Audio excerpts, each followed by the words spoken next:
سیدھی سادی شادی کرنے میں آپ کی انسلٹ ہوتی ہے؟ لوگ کیا کہیں گے؟ لوگ یہ کہتے ہیں انا للہ و انا الیہ راجعون، اور کچھ نہیں کہتے لوگ. ساحل کے تماشائی ہے ڈوبنے والے پر افسوس تو کرتے ہیں مگر امداد نہیں کرتے. حاجی حج کر کے آیا ہے مگر بات کیا کر رہا ہے؟ او میرے بیٹے کے لیے کوئی اچھا جہیز دیکھو. وہ 1,500 آدمی آئیں گے، بس اس کا خدمت کر دینا ان کی. یعنی یہ اتنا بڑا بھوکا ہے اور یہ بے وقوف ہے، بلکہ کہو بھیک منگا ہے یہ کہ دوستی یاری تو اس نے ہے، رشتہ داری بھی ہے، وہ اپنے گھر نہیں کھلا سکتا بیچارہ، تو دوسروں کے کاندھے پہ رکھ کے یہ بندوق چھوڑنا چاہتا ہے. یہ بدتمیز آدمی ہے، اس کا دماغ خراب ہے. آج کے زمانے میں اگر کوئی نوجوان ایسا لڑکا ہو، میں سید ہوں، اس محفل میں اس کا ہاتھ چومنے کے لیے تیار ہوں، جو یہ اعلان کرے کہ میں جب شادی کروں گا بالکل سنت کے حساب سے کروں گا، بغیر کسی جہیز کے، ایک کپ چائے بھی نہیں، ویسے ہی کروں گا جیسے مصطفیٰ نے کی تھی. اور یاد رکھو کائنات میں کوئی اتنا بڑا نہیں ہو سکتا بلکہ حضور کی جوتی کے برابر بھی نہیں ہو سکتا. میرے حضور نے اپنی بیٹی نہ حضور کی بیٹی کی طرح کسی کی بیٹی ہے، نہ حضور کے داماد کی طرح کسی کا داماد ہے. بیٹی فاطمہ ہے جو جنتی عورتوں کی سردار ہے، علی داماد ہے جو سارے ولیوں کا سردار ہے، مگر شادی مسجد میں کی جا رہی ہے اور دنیا کو بتایا جا رہا ہے کہ انسان بڑا خرچہ کرنے سے نہیں ہوتا، انسان بڑا اللہ کو راضی کرنے سے ہوتا ہے. کیا بات ہے! نعرہ تکبیر، نعرہ رسالت، فیضان اولیاء کرام حضرت علامہ سید شباہت میاں صاحب قبلہ. سبحان اللہ، سبحان اللہ، سبحان اللہ، سبحان اللہ. کوئی لڑکا اگر ایسا ہو جو یہ کہے کہ میں اس محفل میں اس کے ہاتھ چوم لوں گا، اس نیک انسان کے کہ میں جب اپنی شادی کروں گا تو اپنے گھر والوں سے کہوں گا نہ مجھے منگنی چاہیے، یہ سب خرافات ہیں، یہ جاہلانہ رسمیں ہیں. مسلمان شادی جب کرے گا تو بغیر کسی جہیز کے کرے گا. جب اس سے کوئی پوچھے کیوں، کہ اس وجہ سے مجھے بریلی کے امام کا یہ شعر سمجھ آ گیا ہے. کہ کون سا شعر؟ کہ کون دیتا ہے دینے کو منہ چاہیے، دینے والا ہے سچا ہمارا نبی. پیچھے والے ذرا زور سے بولو، دینے والا ہے سچا، جلدی بولو، دینے والا ہے سچا. اسی وجہ سے کار تو مل گئی جہیز میں مگر بیچارے پیٹرول نہیں ڈلوا پا رہے. اور مدینے والے جب عطا کرتے ہیں تو کار بھی دیتے ہیں اور پیٹرول بھی دیتے ہیں. بیچارے بیچ لیتے ہیں یا پھر کہیں بھس کے کوٹے کے برابر میں کھڑی رہتی ہے. حیثیت نہیں تھی نا، لے لی ضد کر کے، اوقات سے باہر کی چیز ہے نا.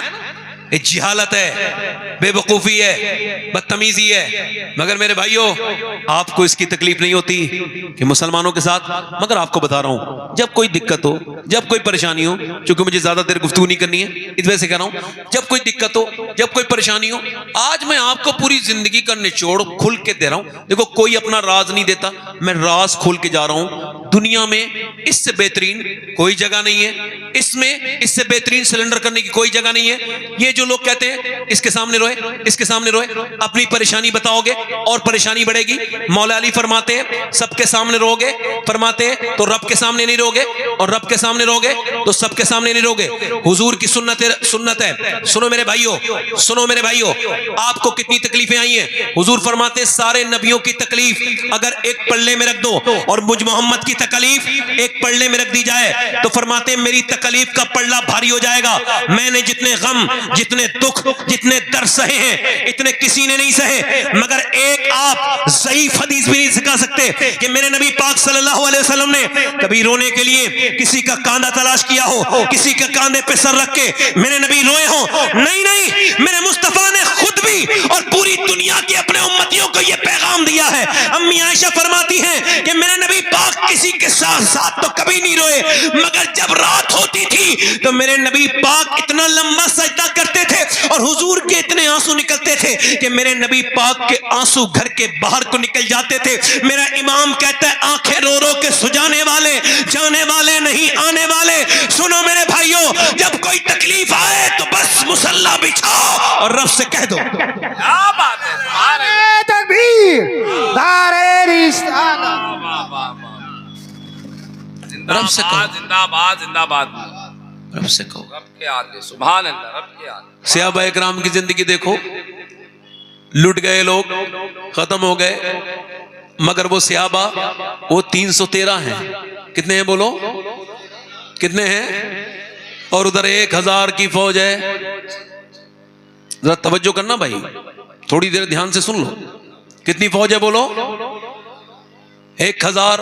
انہوں نے رات بھر بکرے خوب کھائے ہیں بھون بھون کر، افراط ہے، شرابیں پی ہیں، ناچ دیکھیں، گانے دیکھیں، اور ان کے ہاتھوں میں رسیاں ہیں. رسیاں کیا کہہ رہے ہیں؟ ابو جہل اتنا اوور کانفیڈنس میں ان رسیوں میں باندھ کے لے کے جاؤں گا، اس رسی میں باندھ کے لے کے آؤں گا. حضور کے بارے میں کہہ رہا ہے ایسے باندھ کے لے کے آؤں گا گھسیٹتا ہوا. اوہو اتنا فخر نہ کر. ادھر میرے نبی پاک نے، ادھر مکے کی عورتوں نے اپنے زیور دے دیے، اپنے زیور لو یہ سونا لے کے جاؤ، ختم کر دو دین کو. ادھر یہ اپنا مال دے رہی ہیں، ادھر مدینے کی عورتیں جوان لڑکے لے کے آ رہی ہیں. حضور ہمارے پاس مال تو نہیں مگر یہ 18 سال کا لال ہے، اس کو لے جائیے میرے آقا. ادھر مال دیا جا رہا ہے، ادھر لال دیے جا رہے ہیں. حضور نے فرمایا بھائی میرے صحابہ کہاں ہیں؟ دیکھو میں نے مکہ چھوڑا، میں مدینے آ گیا، اب وہ ہماری طرف چلے ہیں دشمنی کے ارادے سے. بولو کیا خیال ہے؟ چلو گے؟ کیا خیال ہے؟ اور سوچ سمجھ لینا اللہ کے رسول نے فرمایا بولو کیا خیال ہے؟ صحابہ اکرام بولے ہم آپ کے ساتھ چلنے کے لیے تیار ہیں.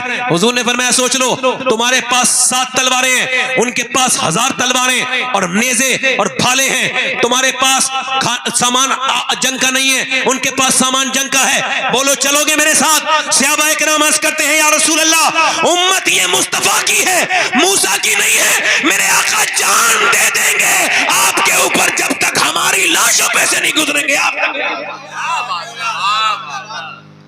صحابہ اکرام مدینے سے نکلے ہیں، یہ پہلی جنگ ہے مسلمانوں کی، اس سے سیکھنا چاہیے. یہ آپ نے کیا بات کر دی؟ کبھی ادھر جھکے، کبھی ادھر جھکے، کبھی اس مزار پہ، کبھی اس مزار پہ، اپنی باتیں لے کے جا رہے ہو اور سجدے تمہارے غائب ہیں. جب تک سجدہ نہیں کرو گے کہیں کامیاب نہیں ہو سکتے. اجمیر گئے اور اذان ہو گئی، نماز نہیں پڑھی تم نے. یا اللہ یا واہ. کبھی اس میاں کے سامنے جھک گئے، کبھی اس میاں کے سامنے، کبھی اس کے سامنے اپنی باتیں کہہ دی. سنو میری بات، میں نے نبی پاک نے صحابہ اکرام کو جب تیار کیا چلنے لگے صحابہ. اچھا یہ بتاؤ وہ کیسے صحابہ اکرام تھے؟ کبھی آپ نے ان کے بارے میں غور کیا صحابہ کے؟ سنو ان کے کپڑے پھٹے ہوئے تھے، انہوں نے کیا کیا تھا؟ کھجور چوس کے روزہ رکھا تھا. 7واں رمضان ہے، نبی پاک کے غلام نکل رہے ہیں اور یہ صحابہ اکرام نکل رہے ہیں. ادھر یہودی چھتوں پہ کھڑے ہیں اور مذاق اڑا رہے ہیں. یہ دیکھو مسلمانوں کی، یہ لڑنے گئے ہیں اس فوج سے جس کے پاس نیزے ہیں، جس کے پاس، ان کے پاس کیا ہے؟ او کیا ہے تمہارے پاس؟ کیوں جا رہے ہو؟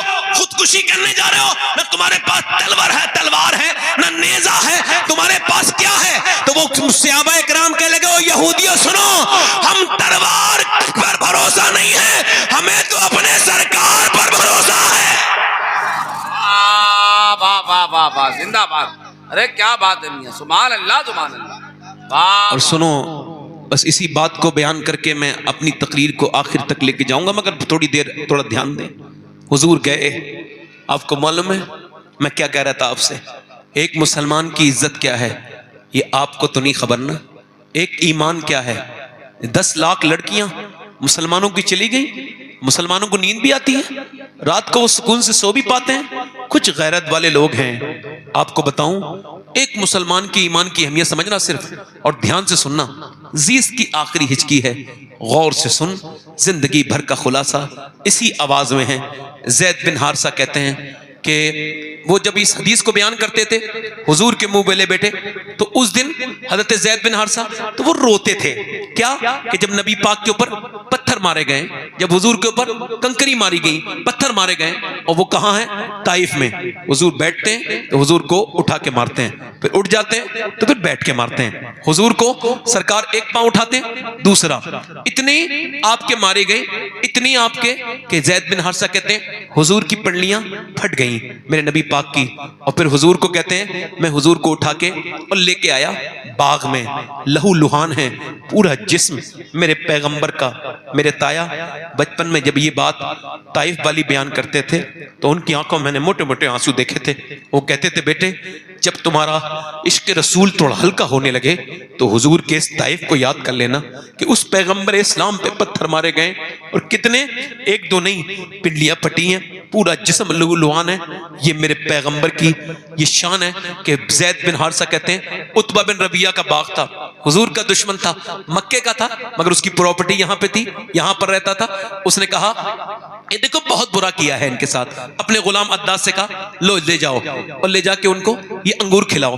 حضور کے پاس وہ انگور آئے. اب توجہ کرنا، حضور نے بسم اللہ شریف پڑھی اور بسم اللہ. اب جب حضور نے انگور کھایا تو اس نے کہا آپ بسم اللہ کیوں پڑھ رہے ہیں؟ یہاں تو کوئی بسم اللہ نہیں پڑھتا. فرمایا تم کہاں کے رہنے والے ہو؟ کہا میں نینوا کا رہنے والا ہوں. سرکار نے فرمایا جہاں کے یونس ہیں؟ عرض کی جی میں وہیں کا رہنے والا ہوں. اگر آپ یونس کو کیسے جانتے ہیں؟ سرکار نے فرمایا وہ بھی اللہ کے نبی تھے، میں بھی اللہ کا نبی ہوں. تو وہ جو غلام تھا نا وہ آگے بڑھ کے حضور کے ہاتھ میں ہاتھ دیتا ہے کہ آپ مجھے کلمہ پڑھا دیں، میں کلمہ پڑھنے کے لیے تیار ہوں. زید بن حارثہ کہتے ہیں لہو لہان اتنے سرکار کہ ایک دن امی عائشہ نے پوچھا یا رسول اللہ یہ جو احد کے پہاڑ والے احد کی جنگ میں آپ پر ظلم ہوا ہے اور یہ جو آپ کے چچا کے ناک کان کاٹ کے ان کے کلیجے کو چبایا گیا ہے اور یہ جو مصعب بن عمیر کی لاش پر جو یہ آپ کو کیا پتا یہ اسلام کیا ہے؟ مصعب بن عمیر آپ کو پتا ہے سب سے پہلے یہ ہجرت کرنے والے مکے سے مدینے کی پہلا مہاجر. یہ ایسا کپڑا پہنتا تھا اس کی ماں ایک بار پہننے دیتی تھی پھر دوسری بار نہیں، مگر جب جنگ احد میں گئے نا تلوار لے کے تو صرف تہمت بندھا ہے، ان کے پاس قمیض نہیں ہے. یہ آگے گئے اور شہید ہو گئے. اب عرض کر رہے صحابہ حضور کیا کریں، اس کا سر ڈھکیں یا ہم ان کے پاؤں ڈھکیں؟ اللہ کے رسول صلی اللہ علیہ وسلم کے غلاموں، پیغمبر اسلام کے دیوانوں سنو. حضور نے فرمایا میرے ان کا آپ ایسا کرو سر کی طرف سے ڈھکو اور پاؤں پہ گھاس ڈال دو. حضرت امیر حمزہ کے پورا کفن نہیں ہے اور یہاں سے ڈالو، ہم کو کیا خبر ہے، ان کے سر ڈھک دو اور پاؤں پہ ان کے گھاس ڈال دو. مگر میرے پیغمبر اسلام کے دیوانوں سنو، میرے نبی پاک نے فرمایا عائشہ اس احد والے دن سے سخت دن تھا جب میں طائف میں گیا تھا اور میرے اوپر پتھر مارے تھے. 80 کلومیٹر دور میرے نبی پاک پیدل گئے تھے اور انہی زخموں کے بعد 80 کلومیٹر دور واپس بھی آئے تھے. جب اس عداس نے یہ کہا نا غلام نے کہ میں کلمہ پڑھنے کے لیے تیار ہوں تو میرے نبی پاک زید بن حارثہ کہتے ہیں اتنے زخموں کے باوجود حضور مسکرانے لگے، میرے سرکار مسکرانے لگے. یعنی ایک آدمی ایمان لایا ہے تو میرے نبی پاک اتنے زخموں کے بعد مسکرائے ہیں. یہ بتاؤ جب کوئی یہ کہتا تھا کہ بھئی اس کو رات کو نیند نہیں آتی تو مجھے بھی نیند نہیں آتی، لوگ کہتے ہیں شاعری ہے، مگر قرآن نے کہا عزیز علیہ ما عنتم حریص، تمہارا مشقت میں بھی پڑ جانا میرے محبوب پر گراں گزرتا ہے. حضرت مفتی احمد یار خنیمی فرماتے ہیں کہ جب امتی کے پاؤں میں کانٹا لگتا ہے تو میرے نبی کو تکلیف ہوتی ہے. آج یہ کون سا دن ہے؟ یہ بدر کا دن ہے. وَلَقَدْ نَصْرَكُمُ اللَّهُ بِبَدْرٍ وَأَنْتُمْ أَذِلَّةٌ. یہ بدر والا دن ہے. ایک کون سا بدر والا دن ہے کہ 313 ایک طرف کھڑے ہیں، ایک طرف 1000 کھڑے ہیں. یہ پوری رات انہوں نے کھایا ہے، پیا ہے، سویا ہے، دنائے ہیں اور ادھر یہ صحابہ پوری رات عبادت کرنے والے ہیں.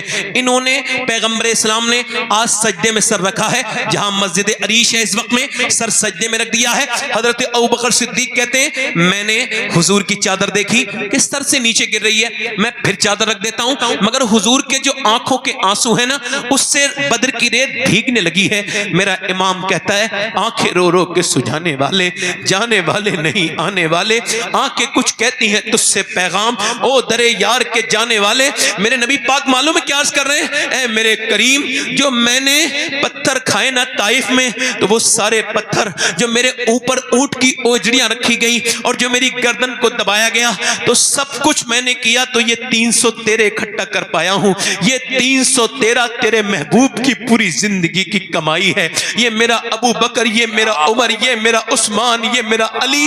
میرے مالک دیکھ ان پہ انہوں نے کھانا تک نہیں، انہوں نے صرف کھجور کی گٹھلی چوس کے روزے رکھے ہیں، ان کے پیٹ بالکل خالی ہیں. یہ دیکھ کیسے تیرے نام پر آئے ہیں. میرے مالک تیرے رسول کی یہ پوری زندگی کی کمائی ہے. اگر یہ 313 آج مٹ گئے تو دنیا میں تیرا نام لینے والا کوئی نہیں ہوگا.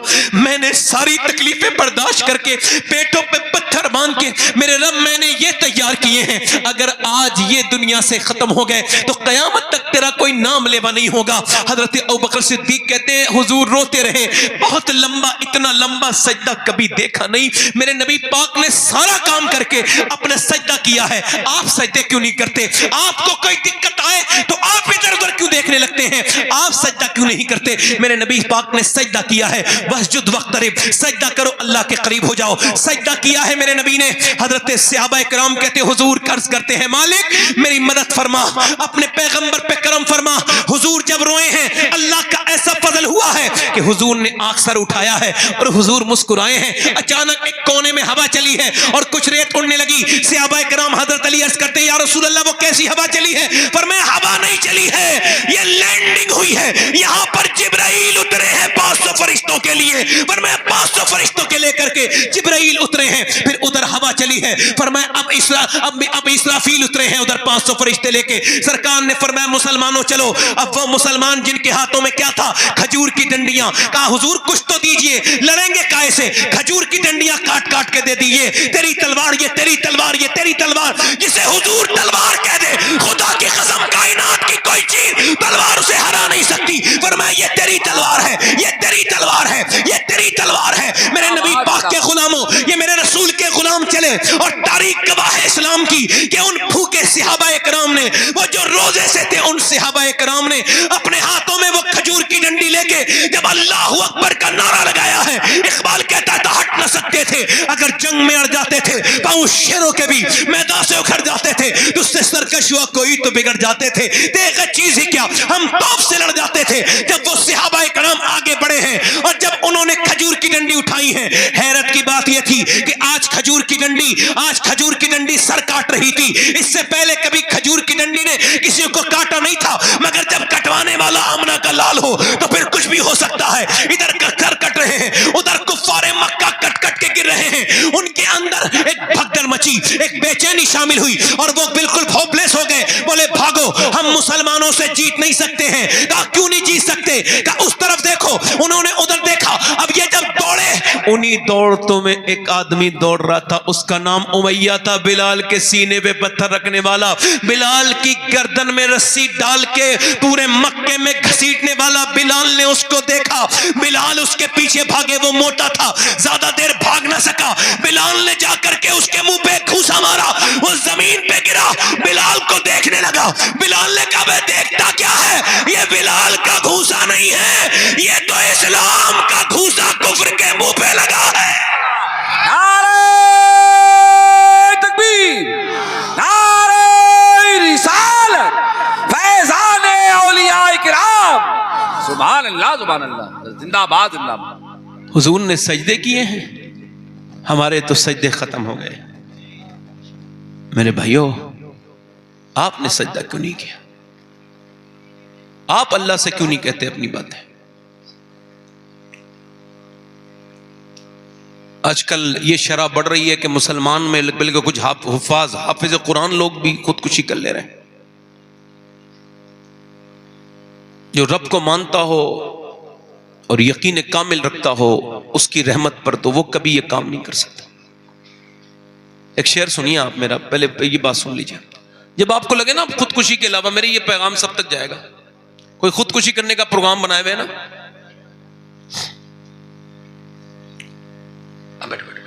بیٹھ جاؤ۔ جب خودکشی کا کوئی پروگرام بنا لے نا کہ آپ کوئی صورت ہی نہیں ہے، ڈپریشن کا بہت ہائی لیول ہے، کوئی صورت نظر نہیں آ رہی، ایک علاج بتا رہا ہوں، جب لگے نا آپ خودکشی اب کوئی، تو اسے کرنی تو ہے ہی، اس سے پہلے میری ایک بات سن لے وہ، اور ایک بار اگر مسلمان ہے تو ٹرائی کر لے ایک بار، اس کے بعد خودکشی اس کی مرضی ہے، کرے نہ کرے۔ اس کو اسلام تو بہت برا سمجھتا ہے، اس کو کہ خودکشی بری چیز ہے، بہت سخت اس پہ عذاب ہے، جیسے کرے گا ویسی عذاب ملے گا قیامت تک۔ مگر اگر کوئی صورت نہ ملے تو ایک صورت ہے کہ بس خودکشی کرنے سے پہلے، بس اگر کرنی تو ہے ہی، تجھے کرنا تو جانا ہے، تو پھر سن، بس ایک بار وضو کر لے اور پھر 2 رکعت نماز پڑھ اور سجدے میں جا کے پھوٹ پھوٹ کے رو لے اور اس سے کہہ دے مالک دنیا نے چھوڑ دیا ہے، تو 70 ماؤں سے زیادہ مہربان ہے، میرے کریم مجھے اس ڈپریشن سے تو نکال سکتا ہے، کوئی صورت نظر نہیں آ رہی، اب مجھ پہ کرم کر دے. اور اتنا رو لے ایک بار دل سے دل کھول کے پھوٹ پھوٹ کے جتنا رونا ہے اس رب سے. جب وہ کہتا ہے بندہ جب ایک بار کہتا ہے میرے رب تو اللہ 70 بار کہتا ہے ہاں میرے بندے. آپ کو معلوم ہے ایک گانا گانے والا آدمی ہے, ذرا دھیان سے سننا, گانا گاتا ہے مدینے میں, اس کی آواز خراب ہو گئی تو جنت البقیع میں پیڑ کے نیچے بیٹھا ہے اور کہہ رہا ہے یا اللہ جب تک آواز اچھی تھی لوگ کھانے کو دیتے تھے, بھوکا ہوں میرے مالک, کھانا نہیں کھایا 3 دن سے, میں بہت بھوک لگی ہے, میرے رب مجھے کھانا دے دے, کھانا دے دے. حضرت عمر سو رہے تھے, اللہ نے خواب میں ان کو یہ حاطف غیب سے آواز آئی, اے عمر جا میرا بندہ کھانا مانگ رہا ہے اسے روٹی دے کے آ جا. عمر فاروق اعظم اٹھے اور جا کر کے پہنچے تو دیکھا جنت البقیع میں بیٹھا ہے. حضرت عمر دوڑتے ہوئے گئے, بھاگتے ہوئے گئے, اس نے دیکھا عمر مجھے پکڑنے آ رہے ہیں, بھاگنے لگے, عمر مجھے معاف کر دو, بھاگنے لگے. حضرت عمر کہا ٹھہر جا ٹھہر جا ٹھہر جا, میں خود نہیں آیا ہوں, ذرا ٹھہر جا, مجھے بھیجا گیا ہے. کہا کس نے بھیجا ہے؟ کہا میرے رب نے بھیجا ہے اور کہا ہے عمر جا میرا بندہ بھوکا ہے اس سے وہ کھانا طلب کر رہا ہے, اسے کھانا دیکھو. کیا مانگا ہے؟ کھانا مانگا ہے. کتنا کریم ہے وہ, ایک بار اس سے کہہ کے تو دیکھو کہ مالک میں تیرے ہی بندہ ہوں, سلنڈر کر کے دیکھو, بہت گناہ کر لیے ہیں, اس سے کہو مالک کہ ہم کو معاف کر دے. میرا ایمان یہ ہے ایک سجدہ تیرا مکمل نہیں ہوگا کہ تیرے دل سے یہ دل خیال نکال جائے گا اور تجھے رب کرم کر دے گا, کیونکہ ایسا ہو نہیں سکتا کہ کوئی رب کو پکارے اور رب اس کے کام پہ اس کے کام نہ. بہت اچھا میاں, بہت اچھا, زندہ آباد زندہ آباد, سبحان اللہ سبحان اللہ سبحان. مگر اب ہم